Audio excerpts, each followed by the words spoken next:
Congratulations, my brother. Ladies and gentlemen, thank you very, very much for supporting Mikie, for supporting Ugandan music, and for turning up today. Banange Jemuri, Aba Western Uganda Murio, Aba Nyankore Murio, Tikure Bakande Mikono yanyu. Mwebale munonga kumesha zikamikwa ini. Nomanya na barobwire bwinji omulyankore oluganda lwanje narwebwa. Wena narwebwa. Nagamba olunyankore lwinji munonga. Tinkwijuka Rugandiji. Konka mwebale munonga erizoba kwisha. Thank you very much. Aba Northern Uganda muliyo. Apoyo mateka, apoyo. Dan Magic, bamwe microphone Dan Magic. Bakwe microphone nyendo gamba olunyankore kandi oluhindure olutomo Luganda. Gambo. Sure. Apoyo matek, apoyo tutwara. Mwebale nnyo, mwebale ddala. Apoyo olubino. Mwebale nnyo okujja.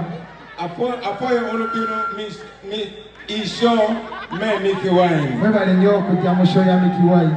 Apoyo me mara. Mwebale nnyo okumwagala. Amara tutwara. Abaagala nnyo. Thank you very much. Kanange tubagala nnyo baganda baffe. Mwebale nnyo okwagala music wa Uganda. It can be better than this. We are going to make it better than this. Twinaba star abakabi. I want to salute all the stars that we have. Stars like King Saha, stars like Matthias Warukaga, stars like Dax Vibes. I'm so proud of you, my brother, and all our young brothers. Thank you, mwebale butatuswaza. Ze sobola kuperforminga kati sobola kola show. Nenange ndi mubi mwana. The baddest in this industry. You see me? But still, when they stopped Bobiwine, many other artists showed up. When they banned Bobiwine, King Saha rose. When they banned Bobiwine, Dax Vibes rose. When they banned Bobiwine, Mikie Wine rose. Nga Yesu we yatugamba nti bwe munaasirisa abantu abo amayinja gajja kwogerera waggulu. Kati amayinja googera. Mwebale nnyo mweyongera okwagira industry ye Uganda. We're going to make this industry better, ladies and gentlemen. As a matter of fact, tuli mu season ya kulonda, right? Look at me, ladies and gentlemen. Imagine having a president that looks like me. Just imagine that. Just imagine. For a minute, pause. For a minute, pause. Look at the man in our state house. And look at me. Look at the ideas. Look at the generation. None of you has ever seen another president in your life. That is supposed to make you shy. Temulabanga ku president mulala. Tulimba artist wano naye Mikie yandibadde afuna sente nyingi nnyo on the live streams. All that is supposed to be your revenue. But we have no copyright law. You understand? So we are going to change that. Be sure, have no doubt. I'm going to be president.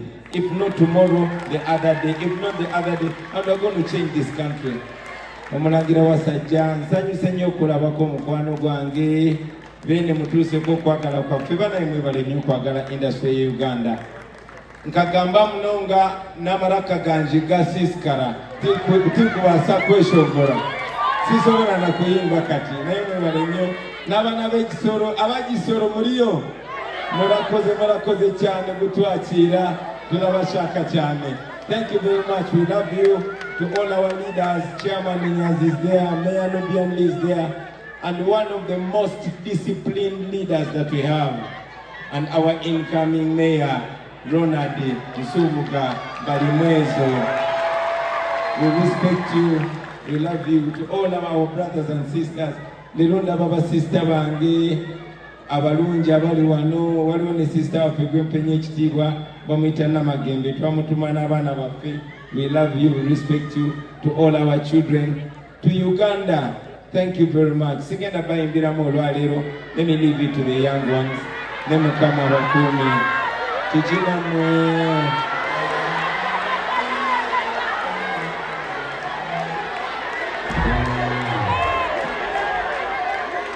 Yo,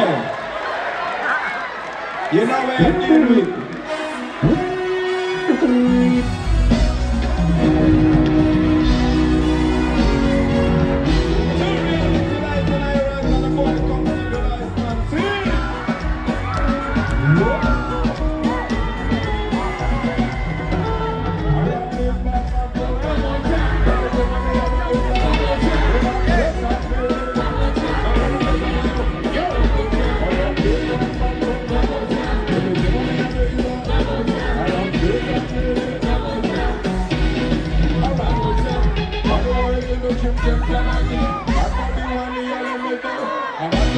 Nibera nelijango Nibera nina pise sindikako Nibera yatwala musomero Nibera Wali wanechikopira anesibako Wali wanechikopira anesibako Kumagambe Ayogedde